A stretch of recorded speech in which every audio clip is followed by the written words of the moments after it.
Launching a fighter jet from an aircraft carrier is one of the most breathtaking feats in aviation.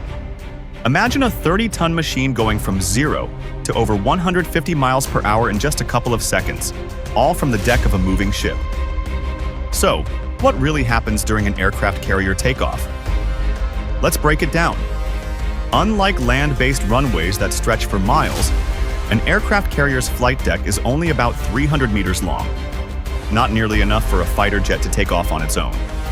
That's why carriers use powerful launch systems to literally catapult jets into the sky. Most modern carriers use a steam or electromagnetic catapult system. Here's how it works. The jet is hooked to a shuttle embedded in the deck. Steam pressure, or powerful electromagnetic forces, build up massive energy. When the pilot is ready, the catapult fires, hurling the jet forward at incredible speed. In less than 3 seconds, the jet reaches takeoff velocity and lifts off the short deck into the open sky. For the pilot, the experience is intense. They strap in tightly, lower their visor, and push the engines to full afterburner. Inside the cockpit, the pilot braces against the seat because the acceleration feels like a slingshot launch, a violent push that throws them into the air in just moments. Every move must be perfect because there is no room for error. Behind every successful launch is a team of highly trained crew members, known as the yellow shirts, who direct the jets on deck. Others, wearing different colored uniforms, handle fueling, weapons, and maintenance. Every signal, every gesture on the deck is choreographed to perfection. With jets launching just seconds apart, the deck is one of the most dangerous workplaces in the world.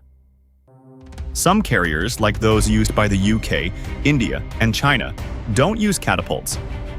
Instead, they have a ski jump ramp at the end of the deck. Jets accelerate with their own engines and then use the curved ramp to angle upwards, helping them lift into the air. While less powerful than catapults, this method is simpler and still incredibly effective.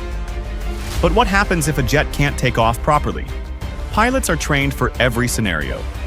If the aircraft loses power, they eject immediately. Rescue helicopters and boats are always on standby near the carrier to save a pilot within seconds. Launching a fighter jet from an aircraft carrier is a symphony of engineering, teamwork, and raw power. In just a few seconds, a steel giant transforms into a soaring bird of prey, ready for mission, ready for combat.